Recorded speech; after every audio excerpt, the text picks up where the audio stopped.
बिस्मिल्लाहिर्रहमानिर्रहीम अस्सलाम वालेकुम नाज़रीन, मैं हूं आपका मेज़बान दानिश अंसारी और आप देख रहे हैं मेरा YouTube channel Danish Ansari official. नाज़रीन, आज हम जिस शख्सियत से बात करने वाले हैं और चारों की पाकिस्तानी अमेरिकन स्टोरी मलिक महबूब साहब। अस्सलाम वालेकुम मलिक साहब, कैसे हैं आप?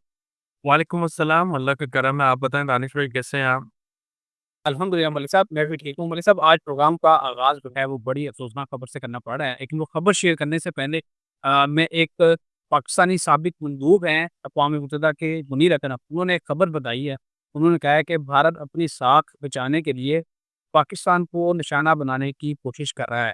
आपने 21 सितंबर को जब पाकिस्तान में और पूरी दुनिया में सूरज ग्रहण था, आपने ये प्रेडिक्शन की थी कि पाकिस्तान के लिए आइंदा आने वाले 10 दिन जो हैं वो मुश्किल हो सकते हैं इंडिया के हवाले से। और आज एक वाक़या पेश आया है वाक़िए तीरा में, जिसमें ब्लास्ट हुआ है और 30 अफ़राद जो हैं वो लुक़मा अजब बन गई है। इसके अलावा दश्त एक इलाका है पाकिस्तान का, वहाँ पे ट्रैक पर ट्रेन के ट्रैक पर धमाका खेज़ मवाद रखा गया, जिससे जाफ़र एक्सप्रेस जो रिसेंटली भी निशाना बनाई गई थी दहशतगर्दों की तरफ से, उसको हादसा दोबारा पेश आया है। 3 बोगियाँ ट्रैक से उतर गई हैं, 10 अफ़राद की जो बताया जा रहा है उसमें बात हो गई है। सर, हालात किस तरफ जा रहे हैं? आपने बताया था कि 10 दिन पाकिस्तान के लिए मुश्किल हो सकते हैं इंडिया-पाकिस्तान की जंग के हवाले से। हमारे साबिक मंदूब हैं, उन्होंने भी ये खबर दे दी है कि इंडिया तैयारी कर रहा है। किस तरफ जा रहे हैं हालात, काइंडली बताइए? देखिए दानिश भाई, मुझे ऐसा लगता है कि इंडिया फिर एक फ़ॉल्स फ्लैग ऑपरेशन करेगा जो कि बड़ा ही बहुत ही जो है क्वेश्चन मार्क में नज़र आएगा पूरी दुनिया में।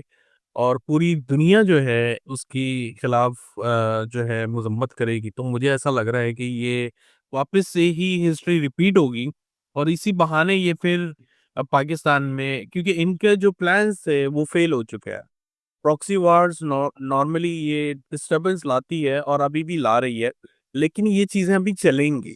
मैंने आपको बताया था कि प्रॉक्सी वॉर का सीज़न जो है ज़रा लंबा चलता हुआ दिख रहा है।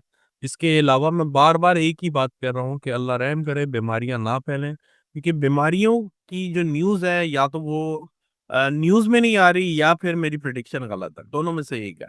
क्योंकि पीछे जो है मुझे ऐसा लग रहा है बहुत ज़्यादा बीमारियाँ फैल रही हैं, या ये न्यूज़ में नहीं आ रही, एकदम से आएँगी, या फिर मेरी प्रेडिक्शन गलत है, दोनों में से एक बात है। तो बज़ाहिर मुझे ऐसा लग रहा है बीमारियाँ बहुत फैल रही हैं और खुदा ना ख़ास्ता पाकिस्तान को अपने ईस्ट और वेस्ट, मैं आपको वापस से बता दूँ, ईस्ट और वेस्ट की तरफ से जो है जारियत का सामना करना पड़ेगा। और ये चीज़ें अभी बढ़ेंगी, ये कम नहीं होने वाली। इसके अलावा प्रोटेस्ट, जो मैं बार-बार कह रहा हूँ, प्रोटेस्ट का भी सीज़न आपको बहुत जल्दी आपके सामने आने वाला है। तो फ़िलहाल अगर ये गिना जाए 21 से लेके जो 10 दिन है, ये मैं अभी भी कहूँगा क्रिटिकल हैं। इसमें अमवात ज़्यादा हो सकती हैं with any reason, due to any reason. और इसकी वजूहात में जो मेजर होगी वो आपको आगे जाके यही सुनाई दी जाएगी कि इसके पीछे इंडिया है। बिल्कुल सर, आपकी अभी हमने बात की बीमारियों के हवाले से। पाकिस्तान में एक बीमारी है, उसका ज़िक्र नहीं करूँगा क्योंकि पाकिस्तान में उसकी वैक्सीन भी इस्तेमाल की जा रही है और वो काफ़ी मुतनाज़ा हो गई है।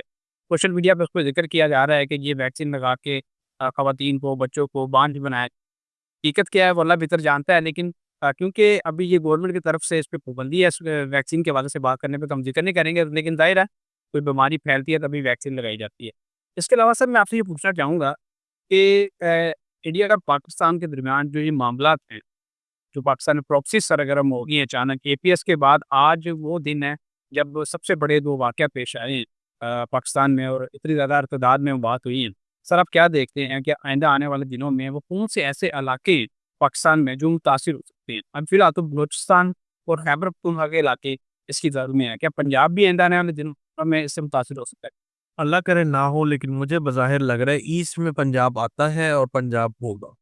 अल्लाह करे ना हो। और वेस्ट की साइड पे बलूचिस्तान भी आता है और हमारा बहुत सारे इलाके हैं और जो वेस्ट में भी आते हैं, तो मुझे ऐसा लग रहा है कि मामलात ज़रा टेढ़े ही हैं आने वाले में। ठीक है सर। सर, एक और इम्पोर्टेंट क्वेश्चन ऐड करना चाहूँगा। पाकिस्तान में जिस सितंबर का जो महीना है वो कुदरती आफ़ात के हवाले से भी मुश्किल रहा, बहुत मुश्किल रहा और 8वीं मरतबा आज जो है खैबर पख्तूनख्वा, गिलगित बल्तिस्तान के इन इलाकों में ज़लज़ला आ चुका है। सर, आपको क्या दिखाई दे रहा है कि सितंबर का महीना हमारा आराम से गुज़र जाएगा या खुदा ना ख़ास्ता कोई मुश्किल ऐसी आफ़त आ सकती है जिसके लिए लोगों को अपने आप को मेंटली तौर पर प्रिपेयर करना चाहिए, क्योंकि खैबर पख्तूनख्वा के मुख्तलिफ इलाकों में भी आज 6.2 शिद्दत का जो ज़लज़ला है وہ محسوس کیا گیا. اب یہ ریکٹر اسکیل پہ جو یہ شدت ہے یہ کم نہیں کنسیڈر کی جاتی, زیادہ کی جاتی ہے. آپ کیا دیکھتے ہیں جانے والے دنوں میں؟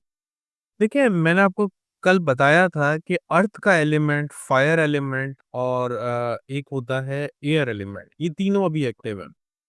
واٹر ایلیمنٹ تو ایکٹیویٹ رہے گا ہی، لیکن فی الحال یہ تین ایلیمنٹ بہت زیادہ ایکٹیویٹ ہیں. جو ارتھ ایلیمنٹ ہے وہ سیٹن کی وجہ سے ہوتا ہے، اور سیٹن جو ہے اس وقت ریٹروگریڈ ہے واٹری سائن میں، تو ارتھ اور واٹر دونوں ہی ایکٹیویٹ ہیں. اب اگر ہم ان کو دیکھیں تو جوپیٹر جو راہو کے ٹرائن میں آنے کی وجہ سے انفیکشن اور بیماریاں پھیل رہی ہیں. آن دا ادر سائڈ راہو اور سیٹن کے قریب ہونے کی وجہ سے دنیا میں ارتھ کویک اور مین میڈ ڈیزاسٹر، جس کو وار بھی کہا جاتا ہے، پراکسی وار بھی اسی میں ہی آتی ہے، یہ سب چیزیں پھیل رہی ہیں.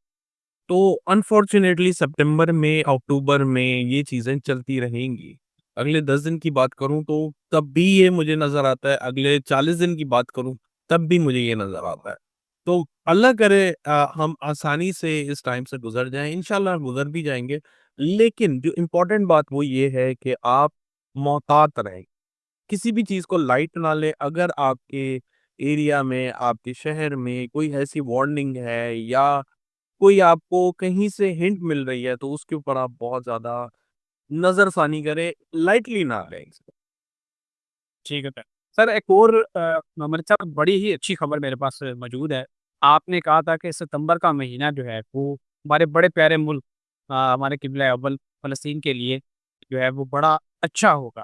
آپ نے ایک مہینہ پہلے ہی بتا دیا تھا, اور آج ہم یہ دیکھ رہے ہیں برطانیہ، کینیڈا اور آسٹریلیا کے بعد فرانس اور پرتگال نے بھی فلسطین کو ایز اے اسٹیٹ جو ہے وہ ایکنالج کر دیا ہے. سر آپ کی یہ پرڈکشن درست ثابت ہوئی ہے تو میں آپ کو اس پہ مبارکباد دینا چاہوں گا. لیکن دوسری طرف ڈونلڈ ٹرمپ کی طرف سے اقوام متحدہ کو بڑے تنقید کا نشانہ بنایا گیا اسی بات پہ کہ فرانس نے اس کو ایکنالج کیا اور یورپین کنٹریز کر رہی ہیں. اور یوں محسوس ہوتا ہے کہ امریکہ سمیت اسرائیل جو ہے وہ ایک نئے محاذ کی طرف جا رہا ہے. یورپین کنٹریز کے ساتھ ٹریڈ وار بھی ہو سکتی ہے یا اور کوئی محاذ بھی ہو سکتا ہے. آپ کیا دیکھتے ہیں کہ اس جو ہمیں انڈیکیشنز مل رہی ہیں اس میں کیا ریالٹی ہے؟ دیکھیں مجھے لگتا ہے امریکہ تو ہوگا، لیکن اس سے پہلے مجھے سب سے زیادہ جو ڈر لگ رہا ہے وہ رشیا سے دکھ رہا ہے. میں نے آپ کو پہلے بھی ویلاگ میں بتایا تھا کہ مجھے ایسا لگتا ہے کہ کوئی میجر اسٹانس رشیا لیتی ہوئی دکھے گی، اور وہ سرپرائز بہت بڑا سرپرائز ہوگا. اب اللہ زیادہ بہتر جانتے ہیں، ان کے پاس غیب کا علم ہے، ہر چیز کی طاقت ہے. لیکن جو کیلکولیشن کے حساب سے دکھ رہا ہے مجھے ایسا لگتا ہے رشیا کوئی بہت بڑا اقدام اٹھانے والا ہے جو دنیا کو سرپرائز کرے گا. امریکہ تو ایک نارمل کیٹیگری میں چل رہا ہے، اس کے جو بیانات ہے اس کو آپ ایک نارمل ہی رکھیں، کیونکہ جو پریزیڈنٹ ٹرمپ کی سائچہ ہے اس کے اندر سرپرائز دینے کی ایلیمنٹ بہت ایکٹیو ہے. تو ان کا سرپرائز دینا میرے لیے معنی نہیں رکھتا، کیونکہ وہ ہر وقت ہی آگے پیچھے سرپرائز دیتے رہتا ہے. لیکن جو سرپرائز ان ایکسپیکٹڈ ہوتا ہے وہ واقعی سرپرائزنگ چیز میں کاؤنٹ ہوتا ہے. وہ یہ ہے کہ رشیا، مجھے ایسا لگتا ہے کہ یورپ کے ساتھ کوئی بہت بڑا محاذ کھولنے جا رہا ہے، وہ ایک سرپرائزنگ بات ہو. انشاءاللہ اگلی ویڈیو تک اور ملک محبوب صاحب کو اجازت دیجیے. اللہ حافظ.